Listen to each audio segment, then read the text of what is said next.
여호와 하나님이 이르시되 사람이 혼자 사는 것이 좋지 아니하니 내가 그를 위하여 돕는 배필을 지으리라 하시니라.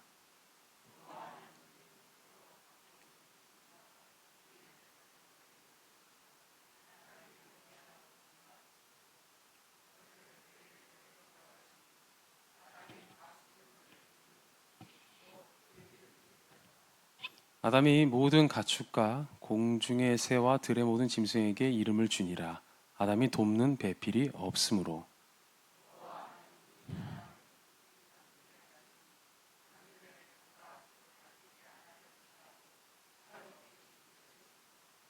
여호와 하나님이 아담에게 취하신 그 갈빗대로 여자를 만드시고 그를 아담에게로 이끌어 오시니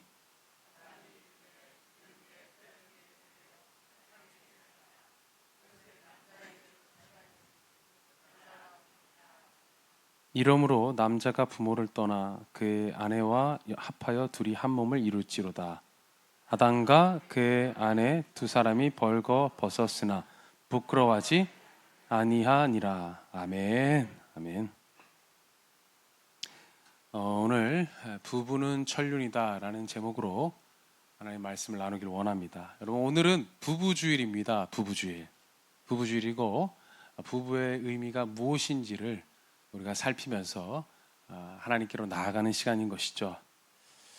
한 교회 목사님이 계시는데요. 이분 나이가 많으십니다. 근데 어느 날 한 이제 여성분이 찾아와서 이분한테 이제 찾아와서 목사님 여쭤볼 게 있는데요. 잠깐만 시간을 내주실 수 있으실까요? 이렇게 하니까 목사님 알겠다 하면서 이제 대화를 나누게 되었다고 해요. 이분은 이렇게 말하면서 대화를 시작했다고 합니다. 목사님, 저는 어렸을 때 교회를 다녔지만 지금은 교회를 다니지 않고 있습니다. 그런데 결혼 날짜가 코앞으로 다가오자 제가 지금 제 남편 될 그 사람을 사랑하고 있는지 확신이 서지를 않아요. 이렇게 얘기를 했다는 거예요. 목사님이 이렇게 물으셨다고 합니다. 아니, 그러면 결혼하는 사람을 사랑하지 않는다는 겁니까? 그분이 이렇게 대답을 해요. 사랑하는 것 같기도 한데, 그런데 이 감정이 사랑이라고 해야 하는 건지, 사랑이 아닌데 사랑이라고 속고 있는 것은 아닌지 잘 모르겠습니다. 주변에 보니까 사랑한다고 하면서 실패하는 사례가 너무도 많기 때문에 실패해도 후회 없을 만큼의 사랑에 대한 확신을 갖고 싶습니다. 그러한 사랑이 있을까요? 이렇게 물어봤다고 해요. 이 나이 많은 목사님이 이렇게 대답을 해줬다고 합니다. 진정한 사랑은 있습니다. 하나님이 사랑이시거든요. 그래서 이 세상은 하나님 때문에 사랑으로 충만합니다. 우리는 사랑으로 태어났고 사랑으로 양육되고 오늘도 사랑 속에 살고 있습니다. 그런데 사랑의 근원이신 하나님을 인정하지 않습니다. 그러다 보니 뿌리가 잘린 꽃처럼 사랑을 말하면서도 사랑이 무엇인지를 모릅니다. 라고 대답해 주었다는 거예요. 한반도 미래 인구 연구원이 직장인 커뮤니티 블라인드에 올라온 결혼 출산 관련 게시글 5만 건을 분석한 결과 결혼 관련 글에서 가장 많이 표출되는 감정이 슬픔이라고 합니다. 슬픔이 32.3%, 그다음에 공포였다고요. 공포. 이 결혼에서 사람들이 느끼는 감정이 슬픔이 제일 많고 그 다음에 뭐냐면 공포래요. 혹시 여러분도 슬픔이 많고 공포가 많습니까? 그건 아니겠죠. 우리는 아무도 그런 분 없겠죠. 네. 근데 반면에 행복을 표현하는 글은 9.3%에 불과했다고 해요. 부정적인 시각이 긍정적인 시각을 거의 압도하는 겁니다. 비교할 수 없을 만큼. 팀 켈러라는 목사님이 계시는데 이 목사님 뉴욕 리디머 처치의 담임 목사님이시고 지금은 이제 하늘나라에 가 있습니다.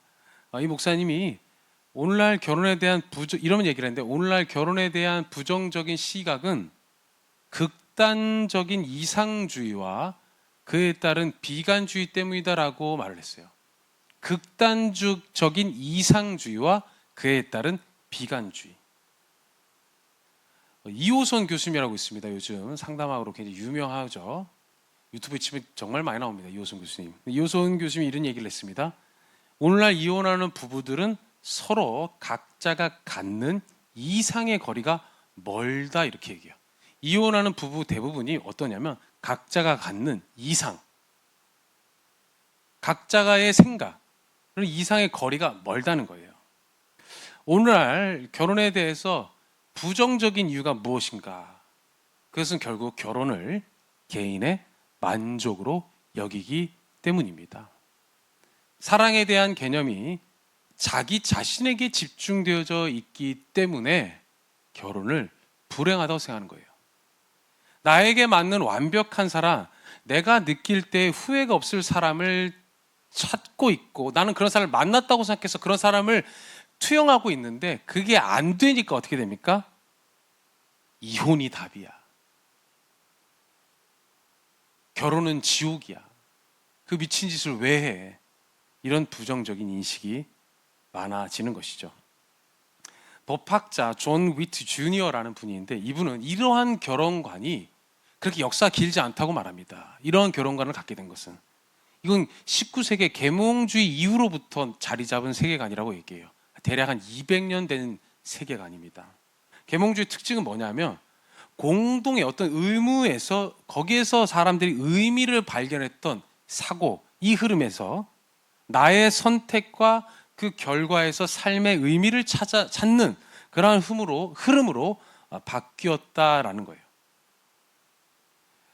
무슨 말이냐면, 저마다 과거에는 우리도 한 1970년대, 80년대만 해도 그러한 인식이 그래도 많이 자리 잡아 있었는데, 서양은 이미 훨씬 그 사고가 빨리 진행이 되기 때문에 이런 생각을 빨리 했던 것이죠. 뭐냐면, 그동안에 우리는 과거에만 봐도 저마다 자기가 부여받은 그 공동체 내에서의 역할을 받아들였어요. 내가 아버지면 아버지, 어머니면 어머니, 자녀면 자녀, 사위면 사위, 이런 어떤 자기의 역할을 받아들였습니다. 근데 그리고 그 역할을 받아들이고 그 역할에서 자기의 의미를 찾았거든요. 존재의 의미를. 내가 이런 것 때문에 또 살아야 될 이유가 있어. 내가 이런 것 때문에 내 삶은 가치가 있어. 이런 것으로 의미를 거기서 찾아냈단 말이에요.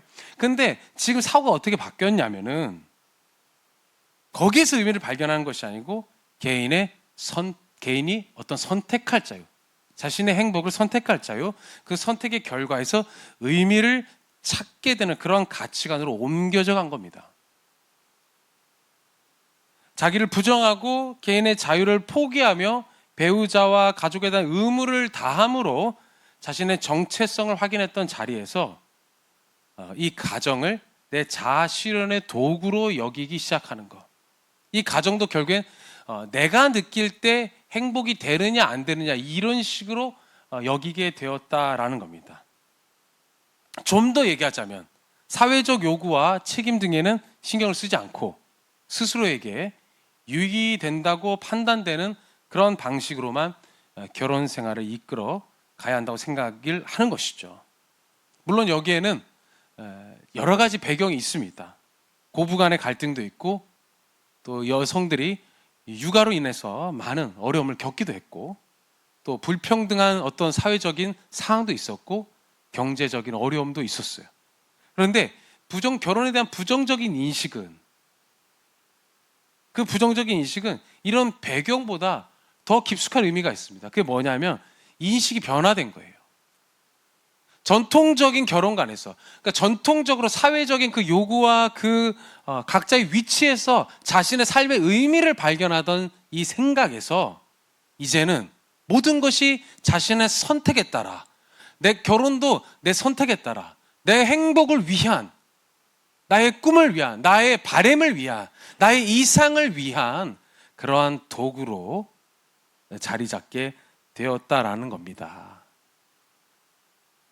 어떤 분들은 결혼에 대해서 여러 가지 데이터를 가지고 있고 여러 가지 자신만의 생각들을 가지고 있는 것을 가리켜서 인식이 더 좋아졌네, 이런 생각을 하시는 분들도 있어요. 그리고 오늘날은 특히 이런 생각들이 많습니다. 굳이 결혼 안 해도, 굳이 부부관계가 아니어도 나는 행복할 수 있어. 나는 내 행복을 만들어 갈 수 있어. 이렇게 생각을 한다는 것이죠. 근데 여러분, 과연 이런 것이 정말 인식이 좋아진 것이라고 할 수 있을까요? 결혼과 부부 관계를 이런 식으로 이해하는 것이 내 행복이라고, 내 행복을 위한 도구, 이렇게 여기는 것이 이런 인식이 정말 더 좋아진 인식일까요? 혼자 사는 것이 지혜롭다고 말하지만 오랜 시간 자기 방식대로 사는 사람과 오랜 시간 책임과 의무와 자기 부인을 삶으로 체득할 수밖에 없는 그 사람의 그 끝이 여러분 같을 수 있을까요? 저는 아니라고 생각됩니다. 끝이 같을 수가 없어요. 왜냐하면 사람은 결국에는 누군가의 도움 없이는 살 수가 없고, 누군가를 책임지고 보호하기 위해서 내가 변화해야 한다, 내가 달라져야 한다, 이런 압박을 받는 것만큼 우리의 삶에서 내가 살아야 할 그 열망을 불러일으키는 것이 없기 때문입니다. 결혼한 부부는요, 비혼자들에 비해서 삶의 어려움을 회복하는 힘이 다르다고 해요. 노르웨이 암 등록 프로그램 연구진은 1970년부터 2007년까지 40년 동안 남녀 44만 명을 대상으로 13가지의 일반적인 암으로 인한 사망자의 수를 추적했다고 해요. 근데 그 결과 기혼 남녀의 암 생존율이 미혼 남성과 미혼 여성에 비교해서 상대적으로 높다는 결론을 얻게 되었습니다. 남성의 경우 기혼자의 암 생존율이 미혼자보다 35%가 더 높았고, 여성의 경우는 기혼 여성의 암 생존율이 미혼자보다 22%가 더 높았다라는 것이죠.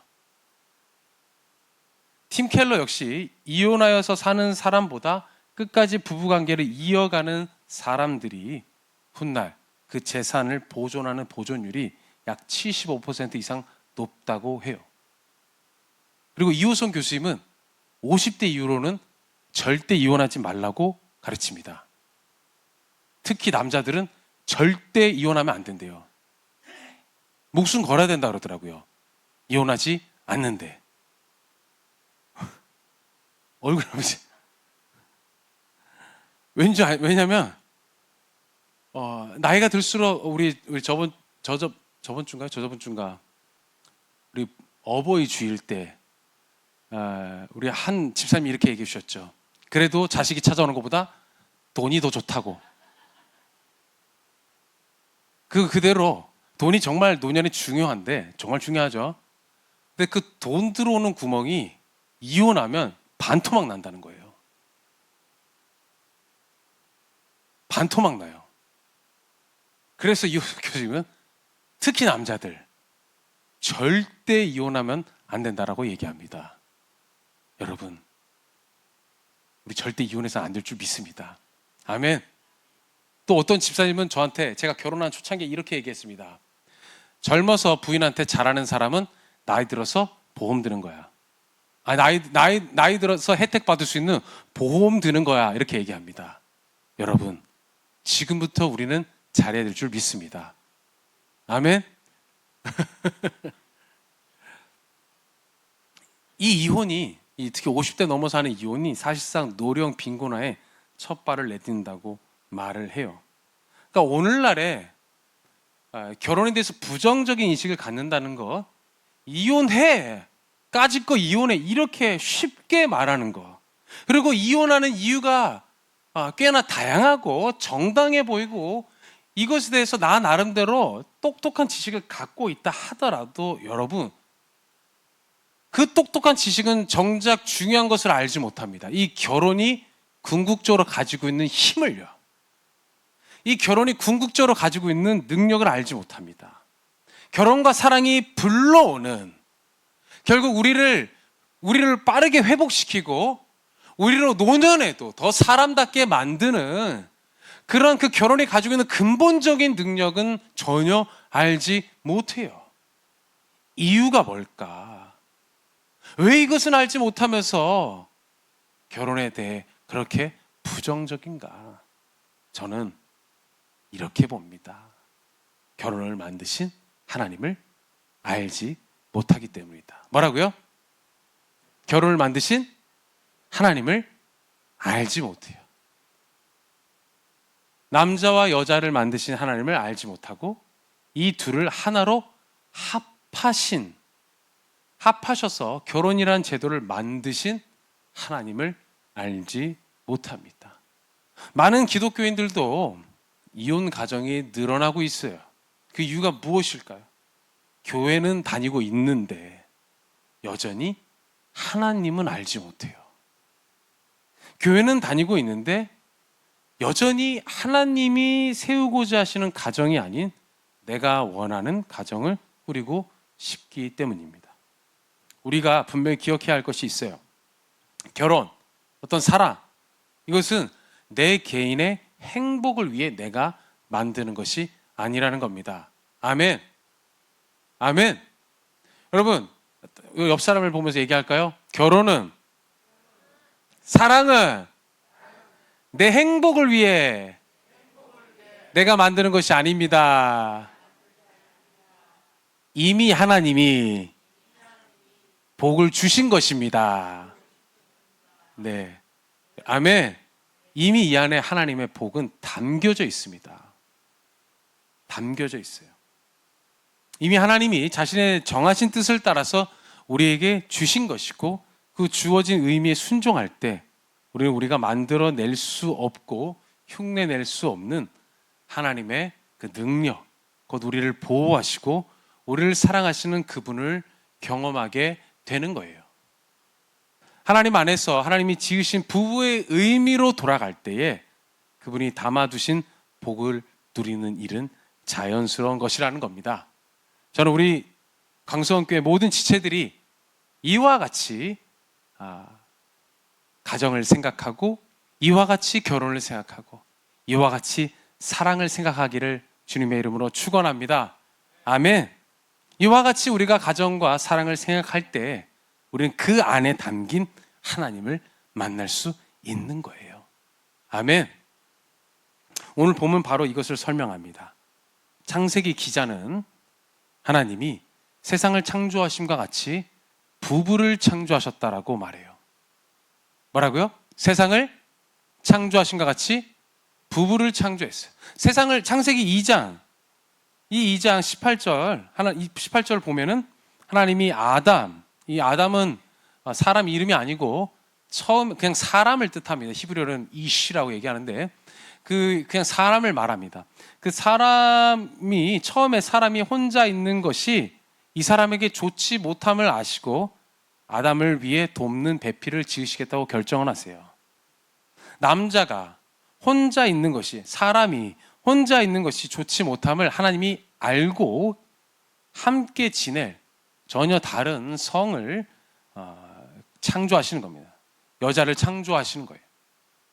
여기에는 그 인간 자신의 생각이 고려되어 있지 않습니다. 하나님, 제가 외로우니까 저에게 이러한 여자를 만들어 주세요. 하나님, 저는 이런 취향을 가지고 있습니다. 이런 취향의 여성을 저에게 주세요. 이런 거를 먼저 얘기한 게 아니에요. 이런 거를 하나님이 여성을 지으실 때에 그 아담의 배필을 지으실 때 이런 게 고려되어져서 하나님 지으신 게 맞을까요? 아닐까요? 아니라는 거예요. 근데 우리 어떻게 합니까? 우리 어떻게 해요? 그 배필 만날 때, 배필 찾을 때 어떻게 해야 돼요? 가장 괜찮다고 생각하는 사람, 가장 나에게 좋은 걸 해줄 수 있을 것이라고 예상되는 사람. 그래서 몇 가지가 있죠. 집안이 어떤지, 직업은 뭔지, 어떤 생각을 가지고 있는지, 키는 몇 센치인지, 얼굴은 어떻게 생겼는지, 가족 관계는 어떤지. 이런 거가 엄청 중요해지는 것이죠. 그런데 여러분 잘 보세요. 성경은 그것이 고려 대상이 아니라는 거예요. 하나님 우리에게 짝을 주심에 있어서는 그게 고려 대상이 아니라는 거예요. 내가 행복을 만들어내는 개념입니까? 아니면 하나님이 우리에게 행복이라는 개념을 지금 넣고 계시는 겁니까? 여러분 어느 쪽이에요? 하나님이 우리에게 행복이라는 개념을 지금 심어주고 계시는 거예요. 아멘. 여러분 우리가 결혼에 대해서 생각할 때, 사랑에 대해서 생각할 때, 가정에 대해서 생각할 때 바로 여기에서 출발해야 될 줄 믿습니다. 아멘. 옆 사람 보세요. 특히 부부 오늘 옆 사람을 좀 보시고, 아니면 자기 자신에게도 이렇게 얘기해 주세요.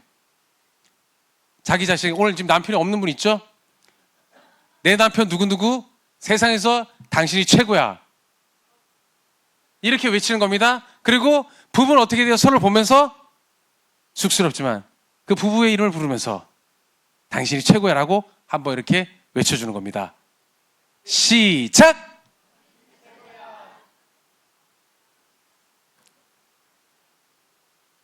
이렇게 결혼으로 여러분 온 거는 하나님이 우리한테 베스트를 주신 겁니다. 아멘.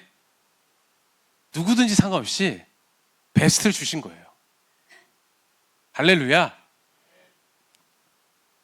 하나님이 그 짝을 만드셔서 그 사람에게로 보내고 계시기 때문이에요.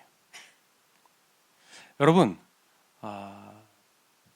부부에 대해서 알지 못하는 시점에서 하나님이 혼자 있는 인간을 보시고 하나님이 그에게 도울 배필을 보내시는 겁니다. 혼자 있는 것이 좋지 않다는 것을 하나님은 이미 알고 계세요. 왜냐하면 그분 자체가 이미 연합된 존재이기 때문입니다. 뭐라고요? 그분 자체가 이미 연합된 존재이기 때문이에요. 구약학 교수님 중에 한 분이 류호준 교수님이라고 있습니다. 이분이 결혼 상태는 하나님의 형상대로 지음받은 인간이 가장 많이 하나님을 닮은 모습이며 상태라고 얘기해요. 뭐라고요? 결혼 상태는 하나님의 형상대로 지음받은 인간이 가장 많이 누구를 닮았다고요? 하나님을 닮은 모습이다. 가장 많이 하나님을 닮은 상태다라고 얘기를 했어요. 삼위일체 하나님은 세 분이자 한 분이시죠. 아버지 하나님, 아들 예수님, 성령 하나님. 그 세 분이자 완전한 연합을 이루시는 이 하나님이 서로 섬기고 소통하고 책임져 주시는 그런 완전한 연합 그 자체라는 것이죠. 그래서 결혼이 남녀가 연합하는 이것이 이 연합 자체가 삼일체 하나님 형상을 그대로 담아낸 원형이라는 겁니다. 부부란 개인의 행복을 서로에게서 달성하려고 하는 그런 존재가 아니라 부부 그 자체가 삼위일체 하나님의 하나님 되심을 반영하는 이 원형이라는 거예요. 이것을 잘 요약해주는 말씀이 앞장에 창세기 1장 27절에 나와 있습니다. 한번 펴볼까요? 창세기 1장 27절 말씀 같이 한번 읽어보도록 하겠습니다. 1장 27절 읽어볼게요. 시작. 하나님이 자기 형상 곧 하나님의 형상대로 창조하시되 남자와 여자를 창조하시고 이렇게 나와 있죠. 그죠? 여기에 보면 하나님이 자기의 형상대로 여러분 이렇게 표시를 잘 해주세요. 자기의 형상대로 사람을 지으셨는데 어떻게 지으셨냐면 남자만 지었습니까? 남자와 여자 모두 지었어요. 남자와 여자 그 둘 모두를 가리켜서 지금 뭐라고 합니까? 사람이라고 말하는 겁니다. 온전한 사람이란 결국엔 뭐냐면 남자만 있는 것도 아니고 여자만 있는 것도 아닌 남녀의 연합이라는 거예요. 아멘. 남자가 된다는 것은 결국엔 남편이 된다는 것이고 여자가 된다는 것은 결국 아내가 되는 것. 이것이 여러분 뭐냐면 온전한 사람. 이것 자체가 이미 하나님이 우리 가운데 창조하신 창조 섭리라는 것이죠. 하나님이 자신의 형상대로 창조하셨다. 그건 뭡니까? 남자와 여자의 연합, 부부관계, 곧 결혼을 의미하는 거예요. 하나님의 형상, 결국엔 남자와 여자의 연합에 있다는 겁니다. 아멘. 그래서 남녀는 바로 이런 의미에서 존재하는 겁니다. 부부는 이런 의미에서 존재해요. 가정은 이런 의미에서 창조된 겁니다. 삼위일체 하나님이 자신이 누구신지를 나타내기 위해서 남자와 여자의 연합을 지으신 거예요. 그렇기 때문에 부부는, 이 부부야말로 하늘이 정하신 천륜이다라고 할 수 있는 겁니다. 우리는 자식을 천륜이라고 말을 하죠. 그죠? 물론 자식은 우리가 이 자식을, 이러한 자식을 내가 만나야지 해서 만날 수 있는 건 아니죠. 또 자식이 있으면 우리가 살아야 될 책임의식도 생기고 바뀌어야 된다라는 그런 마음도 생깁니다. 그래서 천륜이라고 여긴지 몰라요. 우리를 계속 바꿔내니까. 근데 그 자식보다 더 원초적인 천륜이 뭐냐 하면 사실 자식은 이 원초적인 천륜이 없이는 존재하지도 않았죠. 그 원초적인 천륜은 뭐냐? 바로 부부라는 겁니다. 부부. 하나님이 부모와 자식 간의 관계보다 더 유지하고자 하시는 관계, 더 이어가고자 하시는 관계, 그게 뭐냐면 부부관계라는 거예요. 창세기 2장 24절, 오늘 본문 보면 이렇게 하나님이 선언하십니다. 2장 24절 한번 읽어볼까요? 2장 24절 시작. 이러므로 남자가 부모를 떠나 그의 아내와 합하여 둘이, 자식이 장성하면 어떻게 됩니까? 부모를 떠나서 둘이 한 몸을 이루어야 된다. 하나님이 세상을 창조하신 섭리는 뭐냐면 자식은 품에 두어야 된다는 거, 아니면 떠나보내야 된다는 거예요? 떠나보내야 된다는 것이죠. 떠나보내야 돼. 원하는데 그게 잘 안 되긴 하죠, 요즘. 그죠? 네. 그러니까 우리 이 말씀이 오늘 제가 여러 가지 사례를 들어서 다소 피곤하실 수는 있겠지만 일부러 여러 가지 사례를 들었습니다. 왜냐하면요, 특별히 우리 저와 같은 젊은 층은 우리의 일단 인식이 바뀌는 게, 인식이 많이 전통적인 사고에서 벗어나 있다는 걸 알아야 됩니다. 근데 전통적인 사고에서 벗어났다는 것은 단순히 우리가 전통적인 사고를 꼰대 취급할 문제가 아니에요. 왜 오랜 시간 그와 같은 사고가 이어져 왔는지에 대해서 존중해야 되는 마음도 있어야 됩니다. 해 아래 새 것이 없어요. 아멘? 해 아래 새 것이 없습니다. 결국에 있던 것은 또 있는 것이고, 전도서에서 말하고 있는 것이죠. 있던 것은 또 있는 것이고 앞으로도 그와 같은 일이 반복되어집니다. 절대 새롭지 않아요, 그 이치가. 왜냐하면 만드신 이가 한 분이시기 때문에. 만드신 이가 시대마다 달라지시는 것이 아니기 때문에 쭉 그와 같이 이어집니다. 그래서 저와 여러분과 같이 이렇게 특별히 이 비슷한 또래에 계신 분들, 젊은 분들, 우리는 먼저는 우리의 생각들이 내가 원하는 결혼관, 내가 원하는 사람, 내가 바라는 가정, 이런 것에서 시선을 옮겨서 하나님이 세우고자 하시는 가정, 하나님이 이루고자 하시는 부부, 그 의미로 돌아가야 될 줄로 믿습니다. 아멘. 돌아가야 돼요. 왜냐하면 거기에 이미 심어둔 하나님의 복이 있거든요. 할렐루야.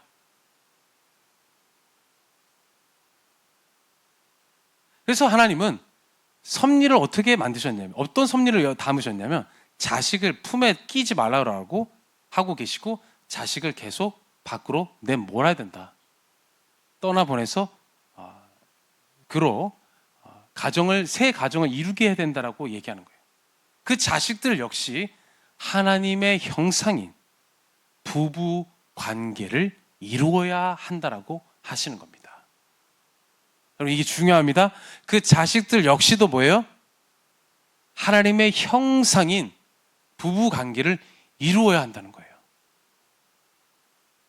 부부 관계, 그 연합 자체가, 우리는 하나님의 형상이라는 것을 살펴봤습니다. 우리의 자식 역시도 그와 같이 돌아가야 된다는 것이죠. 그래서 가정에서 중요한 것은 자식이 아니라 결국에는 내 남편이고 내 아내가 됩니다.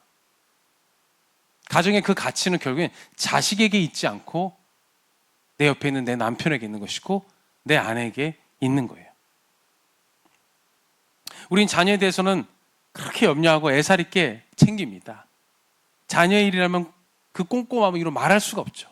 하지만 남편과 아내가 서로가 연합하려고 하면은 과연 이와 같이 할까? 한번 생각해 봐야 돼요.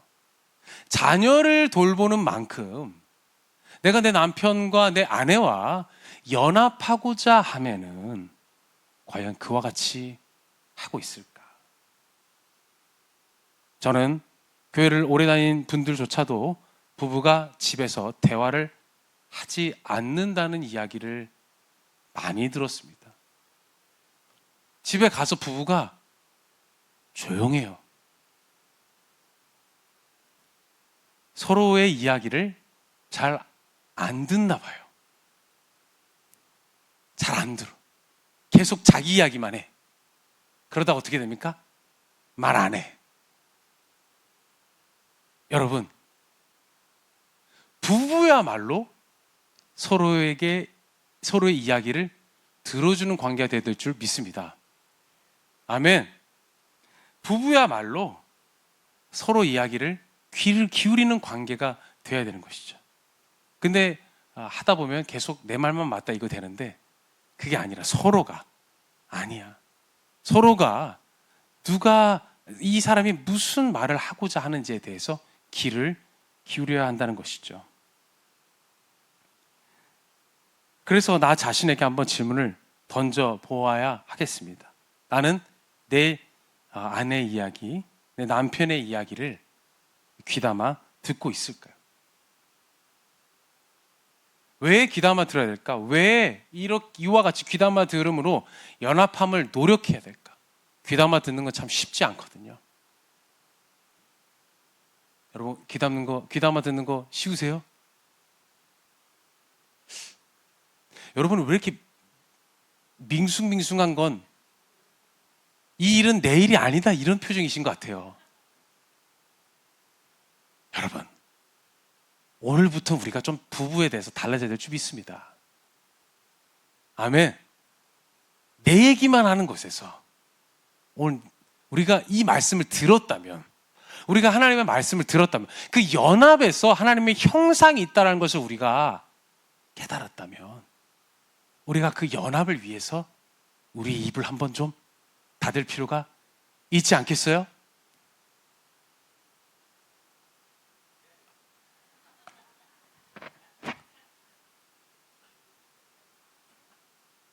아닌가?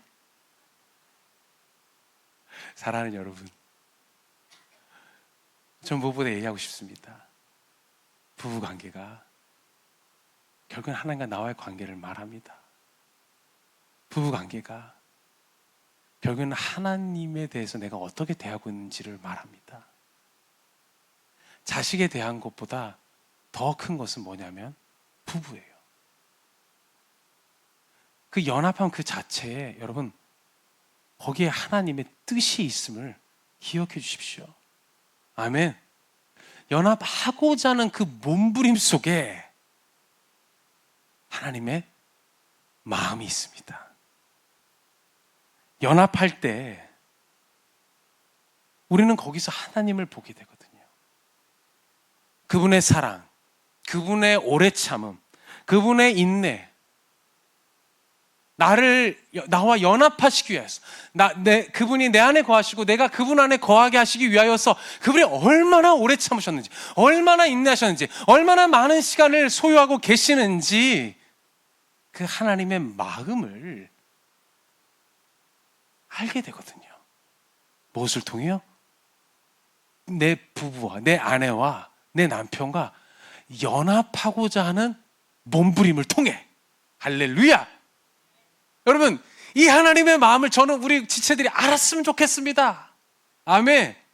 여기에 그 담겨있는 진액을 마셨으면 좋겠습니다. 설사 믿지 않는 남편이라 할지라도 말이죠, 여러분. 아멘. 믿지 않는 남편일수록 더 해야 돼요. 아멘. 여러분, 믿지 않는 남편, 믿지 않는 아내, 마찬가지예요.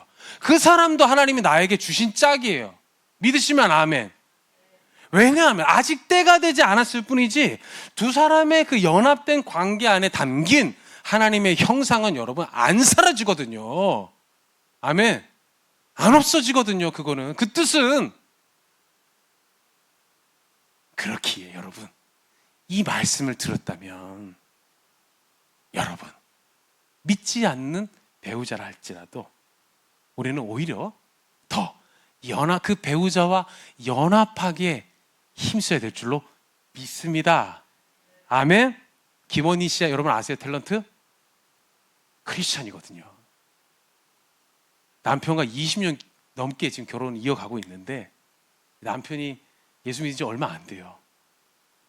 김원희 씨도 물론 예수 믿은 지 그렇게 오래되지는 않았지만 남편보다 훨씬 일찍 믿었는데 교회를 다니는데 남편은 안 다니죠. 근데 어떻게 그 남편 나중에 이 크리스찬이 되었는데 어떻게 되었는지 아세요? 정말 때마다 남편 발 마사지 하면서 때마다 남편에게 온갖 좋은 말을 하면서 격려하면서 남편에게 정성을 쌓았다고 합니다. 이런 섬김에 감동해서 남편이 함께 크리스천으로 살아가고 있다고 해요. 이건 단적으로 한 예지만 여러분 아마 동의 안 되실 마음이 훨씬 클 겁니다. 여러분 안에. 왜냐하면 내가 잘해줄 사람을 잘해줘야지. 내가 미쳤다고 그러나 내가 당한 게 얼만데 그 마음이 먼저 앞서기 때문에 이게 안 될 거예요. 동의가 안 될 거예요. 그런데 여러분 기억해 주세요. 하나로 포인트는 하나입니다. 그 연합하고자 함. 다시 한번 보세요. 우리 부부 옆 사람을 보면서 그 연합하고자 함.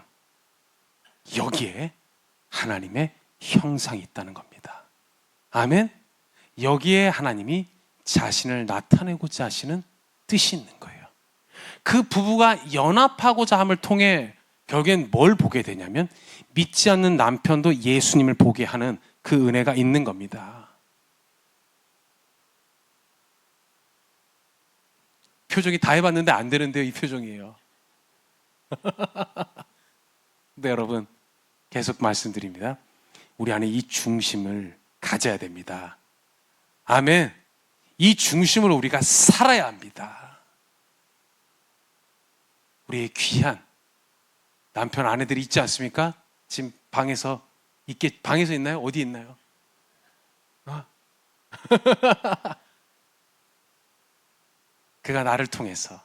그분이 나를 통해서 하나님을 만나게 되는 축복이 오늘 연합하고자 결단할 우리 지체들 속에 있게 될 줄을 믿습니다. 기도하겠습니다.